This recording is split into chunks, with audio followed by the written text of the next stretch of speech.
Hi, Mac. Hey, how's it So going? this is our first one shot of Marvel time, huh? Yeah, I was gonna say the Marvel Time one shot. Here we go. So we're gonna just look ahead. You might have seen our Star Wars and Disney animation look aheads earlier, and we'll have live action Disney and Disney animation coming up soon. I'm sorry, Pixar. But today we're gonna talk Marvel and basically look at all the things that they discussed at the Investor Day and how that impacts us fans and what we're excited about. Yeah, so thanks for joining us for the next 3.5 hours. I expected a decent amount of Marvel news. I didn't expect maybe even half of this. I mean, this was. Yeah, I kind of presumed we would get more clips because they announced so many shows before. Mm-hmm. And I guess I just didn't expect them to double their output. But, so I expected maybe a couple trailers and clips and maybe even bring out a celebrity or two. I mean, obviously that's weird with COVID, but Right. Yeah, couldn't have gotten any better as far as I'm concerned. Yeah, no, I totally agree. Production schedules getting shifted around, I guess, probably threw a wrench in that sort of plan.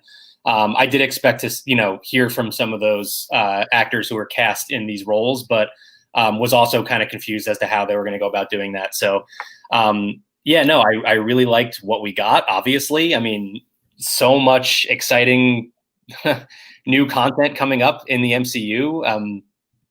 You want to just dive right into it? Yeah, so just we have two different slides we're going to show just of the logos as we go through them. We're going to go in our own little order, but if you see this Disney Plus original logo under that means it's for Disney Plus. Otherwise, it's designed for theatrical. Now, depending on what happens with the world, that might change, but the Disney Plus originals are for Disney Plus. The rest would be a normal movie, just to clarify. But should we start with the new trailer for WandaVision? Yeah. And this was the one thing I think we were sure of, right? We thought we were pretty sure we were going to get a trailer or a clip or something from WandaVision, because that being just a few weeks from its debut on Disney Plus. So this wasn't a surprising start, but it was definitely cool to see another full-length trailer for this upcoming series. Yeah, and I mean, I don't know that the trailer changed my excitement, just because I was already at the maximum level of excitement. So, I think, what we kind of got is that's going to lead into Doctor Strange and the Multiverse of Madness, which will then lead into the Spider-Man movie, which, if you've been following any of the sort of rumors that you can't avoid, makes a little bit of sense if you're looking from a multiverse perspective. So yeah, I mean, I'm just ready to go. January 15th cannot get here fast enough. Yeah, and I totally agree. There wasn't a whole lot of new stuff in this trailer. It was cool that we got to see Monica Rambeau interact with Wanda. Aside from that, though, it was really more of the same. It was just another hype vehicle for this series, and I think we're already at maximum hype. So that wasn't changing much. So we also got the Falcon and the Winter Soldier, which was supposed to be the first Disney Plus original, but is now the second. I've got a new sort of sizzle reel looking at that, with Zemo going full on Zemo, which is kind of cool. Yeah, and this one did surprise me. I wasn't expecting this so soon, to be honest. I thought they were still they still had a lot of work to do on it. Mm-hmm. And we'll get into more of how packed the schedule is as we continue on here. But really, really cool that it's coming in March, right off the heels of WandaVision. That's going to be so exciting.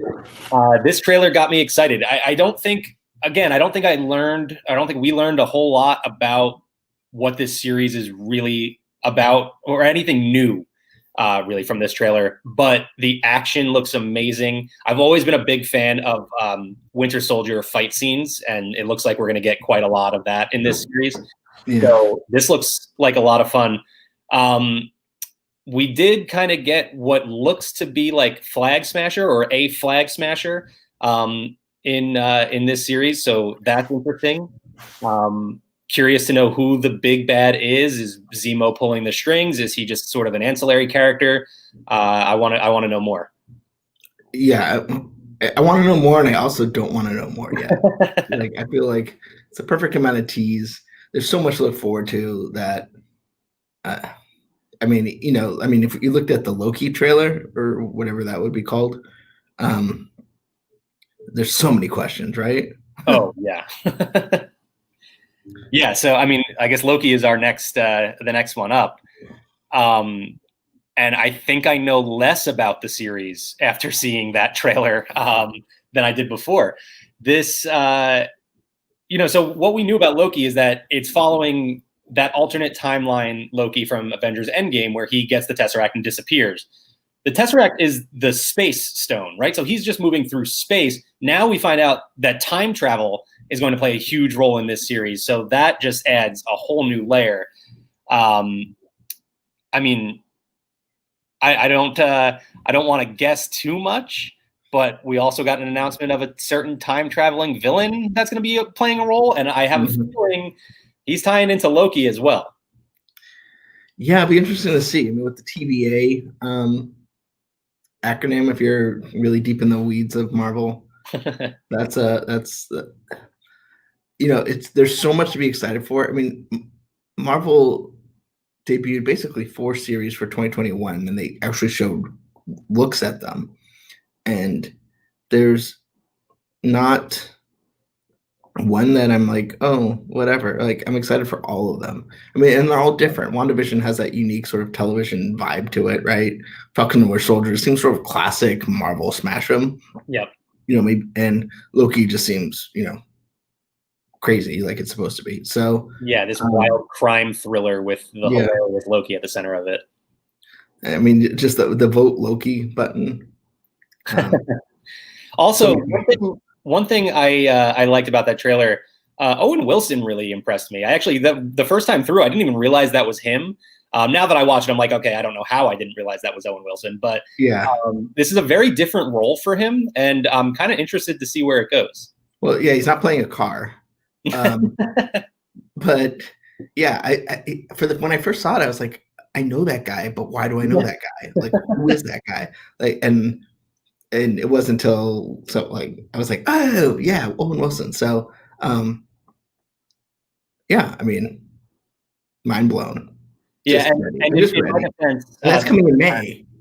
Yes, yeah, that's coming in May again, right off the heels of Falcon and Winter Soldier. So we're just going right one into the next with these Marvel projects, which once we saw May for Loki, I was like, oh, this is going to be a packed schedule moving forward, and I'm all for it. Because then in the summer we get, Black Widow will come out, which, I don't think there's much to say about that because it was supposed to come out a year ago. But then we get What If on Disney Plus, the animated series, where, we've seen some before, like we've seen Peggy take the super soldier serum, we've seen Zombie Cap. But Yondu finding T'Challa was really cool instead of Peter Quill. Yeah, I do really like the idea of that story. I love the idea of this series as a whole. I think this is something that's going to fly under the radar mostly because it's an animated series. It's not the next film in the MCU. But I've always enjoyed the concept of What If. And I think this is such a great addition to the MCU because there are so many little, the like butterfly effect type things throughout. When you get a franchise that spans this many movies, any little variance could change so much. So I think this is a great concept to get into. I love that it's animated actually, because that allows the voice work from the actors that played, without them actually having to be in a new series. And it just allows more freedom for, exciting things like Zombie Cap. I don't think we would see a live action Zombie Cap. Yeah, so yeah, I'm looking forward to this. Love Jeffrey Wright as the voice of the Watcher as well. So Shang-Chi and the Legend of the Ten Rings, going back to the start of the MCU, but finished filming. We'll probably get more about that in a few months. But then Ms. Marvel coming late 2021. What? Yeah. Was not expecting that. I felt like, given how long we've waited for WandaVision and Falcon and Winter Soldier, and obviously there were some, different circumstances, but I expected Ms. Marvel to take some more time. It felt like we just got the news of the casting for Ms. Marvel. But yeah, so again, 2021, going from WandaVision, Falcon and Winter Soldier, Black Widow mixed in there, right into Loki, right into What If, and then right into Ms. Marvel. What more could you possibly want? Well, we got more because Ms. Marvel and Monica Rambeau, who are debuting on Disney. Well, Monica Rambeau, I'm not quite sure um, what age, but Sure. will be appearing in Captain Marvel 2, um, which kind of just I think ups that game of that movie quite a bit. Obviously, Ms. Marvel was inspired by Captain Marvel in terms of like I mean in the story she's like Right. Captain Marvel's her hero, and so looking forward to seeing that dynamic play out, especially for a character that can be tough. I mean, obviously when you're Kree, you're tough, and so having a fan, just it'll be interesting to see how she plays that out. Yeah, I'm really interested in what this movie is going to be. Like, what kind of story are they following here? Because I fully expected Captain Marvel to be a certain alien-based story that we'll get into a little bit later. Yeah. So Miss Marvel's involvement, I'm wondering if that changes it. I wonder if they're still going to roll with it and she's just going to be involved in that now. Yeah, I'm really curious to know, and excited to see Monica Rambeau carry over from WandaVision, because I don't think we'll see the full peak of her character in WandaVision. I think we'll probably see it in Captain Marvel 2, which will be really exciting. So Eternals, not much new there. So coming out, but then Hawkeye, after sort of the worst kept secret, Haley Steinfeld is confirmed to play Kate Bishop. Yeah, and I love that. Love that casting. I think Kate Bishop's a great character, and from the little bit that I've seen Haley Steinfeld in, I've really enjoyed everything she's done. So, yeah, that should be fun. That series should be great. I'm actually reading the at your recommendation, the Matt Fraction Hawkeye series right now, and fully expecting this series to play off of that comic series. So this should be a lot of fun. And then She-Hulk, after sort of much what's the word? Gamesmanship. Tatiana Maslany was confirmed to play She-Hulk. Jennifer Waters. Mark Ruffalo was reconfirmed to be playing Bruce Banner. And Tim Roth from the second Marvel Cinematic Universe film will be returning as the Abomination. I don't know what form of Abomination. Yeah.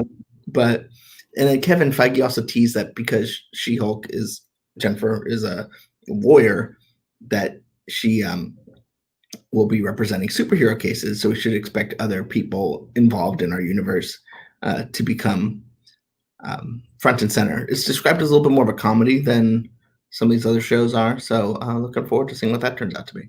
Yeah, I think the comedy aspect makes sense with this character.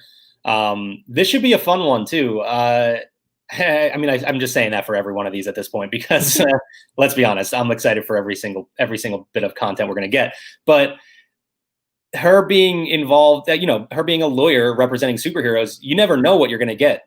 Like every week, looking forward to the next episode, you could just get any character the MCU has to offer. And then obviously Bruce Banner getting back on screen is always exciting. The Tim Roth news was very surprising to me. I didn't expect that at all. I am curious, like you said, to know what variation of Abomination are we going to get. If it is Tim Roth, you would expect to get the human version, because they could have just had anybody voice Abomination, right? It's just a grunt. So I also don't expect Abomination to be, the main villain of this series either. He has had that role already. I would expect something very different for She-Hulk. So we know you're excited about Moon Knight. Not a lot of news there, but Secret Invasion, I could not be more excited to see Nick Fury and Talos kind of play off the coda of Captain Marvel. Yeah. And so Secret Invasion, one of my all-time favorite comic book storylines. It's up there, right there with Civil War. And I made it no secret that I was kind of disappointed that Captain Marvel kind of made the Skrulls not a threat, because it's just such a cool threat that, midway through when they're just like, playing pinball, it just felt like, I mean, it was a neat twist, but I missed the opportunity to have a Secret Invasion movie, and it looks like they found a way to do it, or at least, and it's so much better as a series than it is as a movie, because it's so complex, and it's not just you got to get into it. It's not going to, 2 hours, you're going to do a sort of cheap version of it. So I'm excited. This is probably my most anticipated of the bunch. I'm really excited for this. Yeah, 100%. So as this whole announcement was happening, of course, I was very busy. I was writing like 6 different things at once and kind of just catching the names of things, in the background. And I heard Secret Invasion, and I stopped what I was doing and just screamed in excitement. And it was completely involuntary. I couldn't, control myself at all. My wife was watching me. So she started laughing at me when Secret Invasion was announced. I completely agree. Secret Invasion is right up there with Civil War for me. It's probably, second favorite crossover event in Marvel Comics history. Amazing story. And yeah, like you mentioned, Captain Marvel didn't set up this story, and I was kind of worried that they had gone a completely different direction with the Skrulls. But I do think that's a very easy fix. I think they were working with a very small group of Skrulls. Mm-hmm. Skrulls can never really be trusted anyway. I mean, they are literally shapeshifters, so they could go any direction they want. And I realize, a whole planet doesn't always agree, right? Like we have a hard enough time as it is on this one. So, I think it's very simple to just say, oh, we met these aliens are like this. That's probably not the right way to go about it.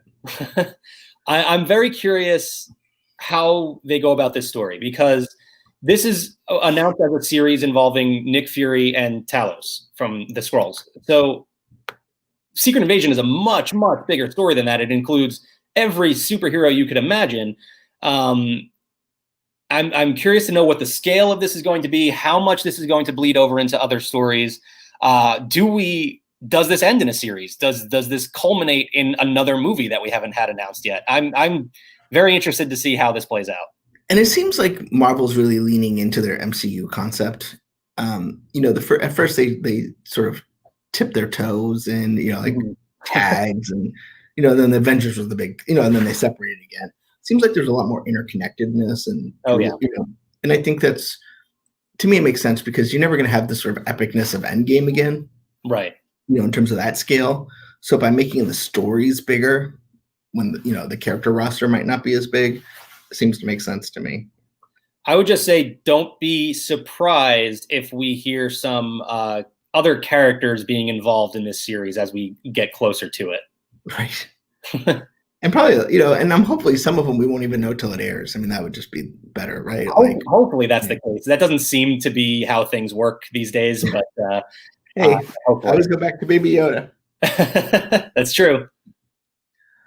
Ironheart, who has been a popular character in animation, had a brief run in the comics, but is Riri Williams taking on sort of the Iron Man mantle in a way. A young girl who has Tony Stark level technical abilities. So it's a cool story. I don't have a huge passion around the character. Just she's pretty new, and her comic was sort of plagued with delays, and so it's hard to get into a rhythm. But she's actually presented extremely well in the Marvel Rising series of shorts. Yeah. So she'll be played by Dominique Thorne in this version, and I'm excited for this. I think it'll help bring this character back to the forefront after some sort of creative missteps. Yeah, I'm not super familiar with Ironheart or Riri Williams. This slate of announcements gave me a whole long list of comics to pick up after it. So I will be reading some Ironheart pretty soon. I'm definitely looking forward to this. I'm glad that the Iron Man persona is not completely gone from the MCU with Tony Stark, with Robert Downey Jr. stepping away. So I'm looking forward to this. Again, not a character I'm super familiar with. I mean, I know her from, again, the Marvel Rising series, which has been a lot of fun. But yeah, definitely looking forward to seeing this one. Speaking of Iron Man, Armor Wars, based on the iconic comic series, what happens when Tony Stark's tech gets in the wrong hands, featuring Don Cheadle as Rhodey, and one might suspect Riri Williams might make an appearance here. Yeah, it's cool to have Iron Man without being Iron Man. Kind of like how Falcon and Winter Soldier is keeping that character alive, even though that character is, not gone, is gone. Right. Yeah, I think of all the things that were announced, this was probably the biggest surprise to me. With Iron Man no longer being in the MCU, I never would have thought we would go back to a classic Iron Man storyline like this. I love that they are putting Rhodes at the center of his own story here. This is going to be very exciting to see how we never had a War Machine movie, right? So like it's very cool to see him in the spotlight. And again, I think Riri Williams will probably cross over. You'll probably get some other characters in here as well. But yeah, I was definitely caught off guard by this, especially since sort of the overarching Iron Man MCU story was all about him protecting his technology from falling into the wrong hands. So kind of played on Armor Wars already. But this should be pretty cool to see. I'm excited to see what villains we get out of this series, because there could be quite a few. Let me look at your little cheat sheet here. Okay, so next we got the Guardians of the Galaxy Holiday Special, which will be filmed the same time as Guardians of the Galaxy Volume 3 in 2023. My mind's already blown. So like just hearing this, we're all familiar with the Star Wars Holiday Special, and then this year we got the Lego Star Wars Holiday Special. There's just this fun campiness to holiday specials that makes me, and that fits right in the Guardians of the Galaxy brand. Yeah. Speaking of surprising, talking about Armor Wars, right? This one, I think, like I said, I was just hearing these names get dropped, and I heard Guardians of the Galaxy Holiday Special, and I just went, sure, why not? Because we're getting everything here. So throw a Guardians Holiday Special in there. I'm curious, is this going to follow in the footsteps of the Star Wars Holiday Special? Is this going to be that epic sort of, not forgotten, but like infamous sort of? It takes place, first 40 minutes is Groot's parents and grandparents. I would be shocked if it doesn't reference or, make jokes at the Star Wars Holiday Special. So this is just going to be fun, right? Like it's going to be ridiculous and hilarious. And I'm looking forward to that one. Next, we get our first short series, which is I Am Groot, presumably starring Groot. What do you got to say about this? Yeah, this again, I was completely caught off guard by this. People love Baby Groot, and they're going to try and capitalize on that. Why not? It's a very entertaining character. I'm interested in this format. We're going to get a series of shorts here. How much is this going to tie into the rest of the MCU? How much is it going to impact the MCU? What other characters are we going to see? Because Kevin Feige did mention that there will be some other interesting, unique characters showing up in this. I would love to see no dialogue throughout this entire series aside from I Am Groot. I think that would be fantastic. And if there is one character I want to see pop up in this series, it would be Howard the Duck. Oh, yes. So Thor, Love and Thunder, we got word that Newsy star himself, Christian Bale, will be Gore the God Butcher. Yeah, Newsies is not the first thing that comes to mind when I think of Christian Bale, but yeah, we got word that he was going to be in this movie a while back, and there was sort of like rumor that he was going to be playing the villain. And when Kevin Feige confirmed that he was playing Gore the God Butcher, that was another moment where I just involuntarily screamed. Great character. To some background on Gore, his wife dies, and he decides that there is no God, and he is going to kill all of the gods that exist in the universe, Thor obviously being one of them. So just a great, simple concept for a villain, and I think that makes it that much more compelling because it just gets back to the basics. Like he just wants to eliminate the hero. And Christian Bale, obviously a fantastic actor. Love the character. I am so excited for this. I was already excited for this movie with Natalie Portman becoming the female Thor and Taika Waititi, helming this again. So, I mean, let's go. Thor, Love and Thunder. I'm excited. No word if Christian Bale will be singing and dancing, but I would sign up for that 100%. So Blade is still in development, but then we have Ant-Man and the Wasp: Quantumania, directed by Disney legend Peyton Reed from Honey Shrunk the Audience and the Herbie TV movie. And we get word that confirmation that Jonathan Majors is King the Conqueror, which is such an awesome villain. And then Cassie Lang, once again recast, now played by Catherine Newton. So at some point, we'll have some Marvel product where they explain why there's like 18 different Cassie Langs. Yeah. First off, Catherine Newton is great. She was hilarious in the movie Blockers. She was the star in the recent horror movie Freaky, which looks fantastic. So yeah, she's great. I love the casting for Cassie Lang there. Jonathan Majors playing Kang the Conqueror. This is huge, right? Like Kang the Conqueror is a Thanos level villain. Like, he is a longtime classic Avengers villain. The MCU isn't operating the way that it used to anymore. I mean, look at the size. If we are calling all of this Phase 4, I mean, this is doubling the entirety of the MCU, right? So I doubt we would see, a villain introduced in Phase 4 and then being the major villain in Phase 6. I don't see that happening. But Kang, and I'm torn now. I don't know if I want Kang or if I want Secret Invasion to be the sort of through line for Phase 4, because it could be either one.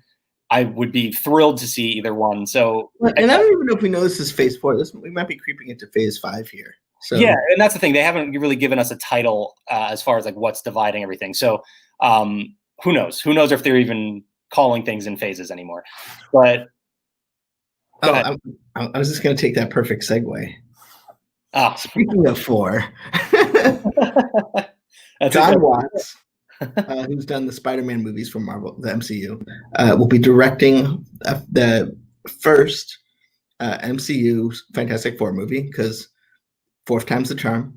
And I think he's the perfect choice for this. I mean, Fantastic Four, it's just like Spider-Man, it's all about being street level interpersonal relationship. I mean, it's cosmic, but it's about the family is really what it's about. They're fighting these crazy things and there's all sorts of nutsiness, but it's really about, a weird dad and his brother-in-law and his friend. I mean, that's what Fantastic Four is, the first family, for a reason to emphasize on family.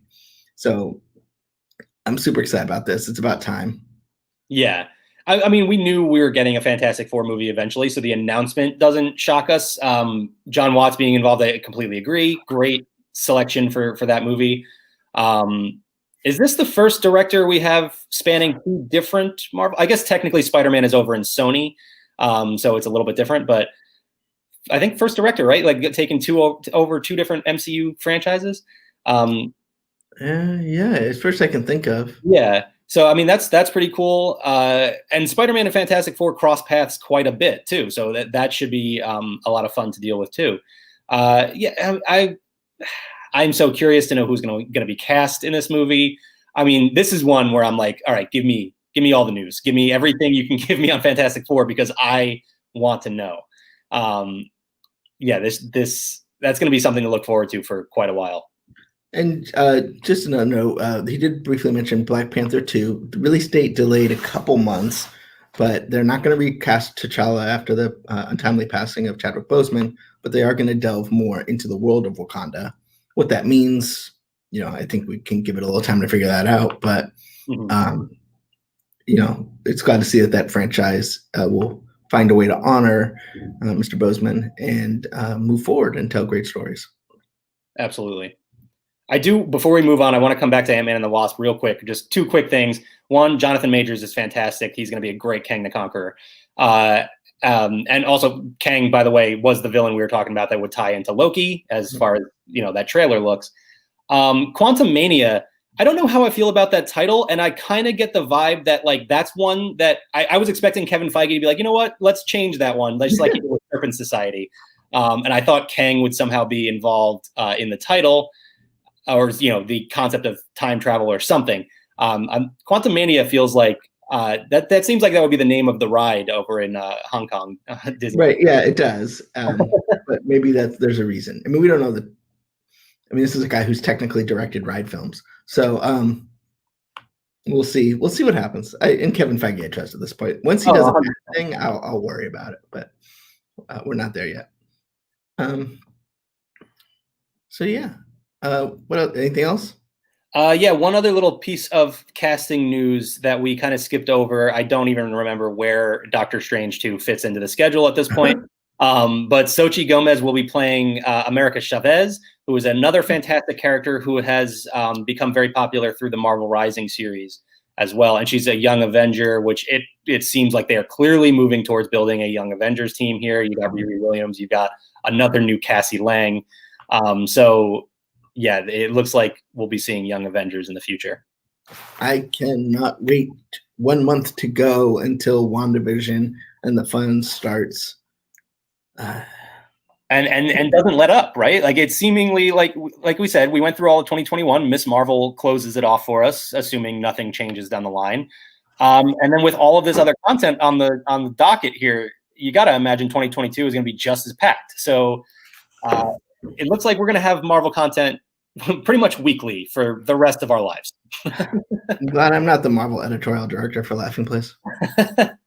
Hey, I am looking forward to every piece of work that goes into this. I have two questions for you here.